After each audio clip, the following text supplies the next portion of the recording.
नमस्कार। सोचिए जरा, क्या हो अगर जीवन की सबसे बड़ी खोजें जैसे खुशी, सच्चा ज्ञान और यहाँ तक कि मौत के डर पर जीत सिर्फ एक सरल से काम से पूरी हो सकती हो। आज हम एक ऐसे ही प्राचीन ज्ञान में उतरने वाले हैं जो ठीक यही दावा करता है। पर इससे भी पहले चलिए एक बुनियादी सवाल पर आते हैं जो हम सब खुद से पूछते हैं कि आखिर हम चाहते क्या हैं। ये जो रोज की भागदौड़ है, इसके पीछे हम असल में ढूंढ क्या रहे हैं। हम सब एक मकसद चाहते हैं, और उससे भी बढ़कर एक ऐसी खुशी जो बस बनी रहे, जो कभी खत्म ना हो। तो ये जो प्राचीन ज्ञान है वो कहता है कि भले ही हम दुनिया के किसी भी कोने में हों, हम सबकी चार गहरी इच्छाएं होती हैं।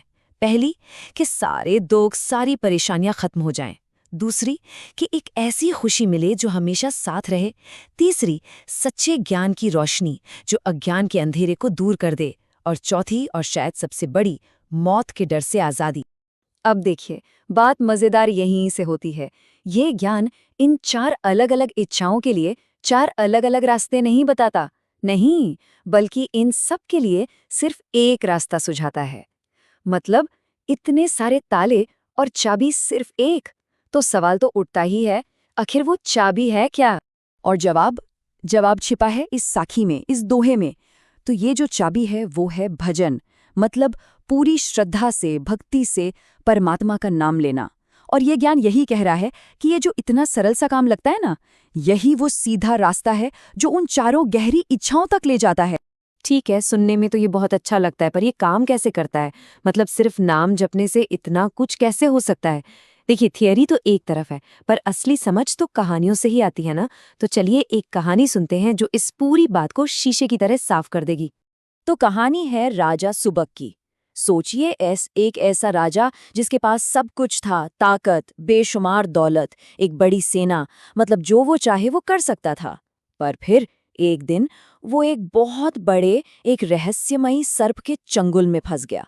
और जानते हैं उस पल क्या हुआ? उसकी सारी ताकत, सारा पैसा, सारे यज्ञ अनुष्ठान सब धरे के धरे रह गए। कुछ काम नहीं आया। पूरे 3 दिन तक वो बस मौत को अपने सामने देख रहा था, बिल्कुल लाचार। और फिर कुछ ऐसा हुआ जो किसी ने सोचा भी नहीं होगा। वो सर्प बोला, और उसने जो कहा वो इस कहानी का सबसे बड़ा ट्विस्ट था।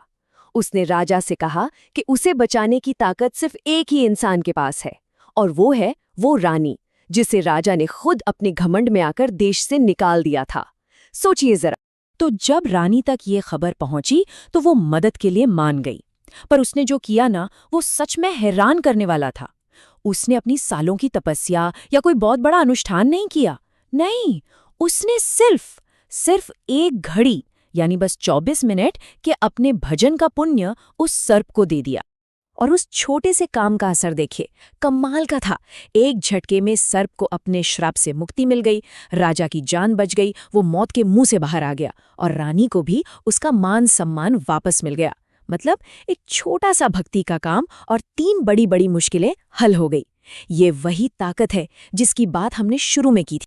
तो ये जो कहानी हमने सुनी, ये सिर्फ एक कहानी नहीं है। ये एक दरवाज़ा खोलती है एक बहुत ही गहरे विचार की तरफ, और वो विचार है सच्चे सुख के बारे में। ये कहानी हमें समझाती है कि पुण्य यानी अच्छे कर्म भी 2 तरह के होते हैं, और दोनों में ज़मीन आसमान का फ़र्क है। अब इसे समझने के लिए एक शब्द को जानना ज़रूरी है, प्रारब्ध। प्रारब्ध क्या है? समझिए, ये हमारे पिछले कर्मों का वो हिस्सा है जिसका फल हमें इस जन्म में मिलना ही मिलना है।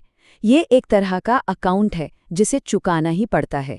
ये ज्ञान कहता है कि भजन भी इसे पूरी तरह खत्म नहीं कर सकता, लेकिन हाँ, वो इससे लड़ने की हिम्मत देता है और आगे आने वाली नई मुसीबतों से बचाता है। और यहीं पर वो 2 तरह के पुण्य का फर्क साफ हो जाता है। एक तरफ है वो अच्छे काम जिनसे हमें पुण्य मिलता है। इससे क्या होता है? शायद दौलत मिल जाए या स्वर्ग मिल जाए, पर ये सब टेम्पररी है, एक बैंक बैलेंस की तरह जो एक दिन खत्म हो ही जाता है। और दूसरी तरफ है भजन, यानी भक्ति। ये कोई इनाम नहीं है, ये एक अवस्था है, एक ऐसी खुशी की जो कभी खत्म नहीं होती, जिसे कहा गया है आत्यंतिक सुख। तो ये है असली मंजिल, आत्यंतिक सुख।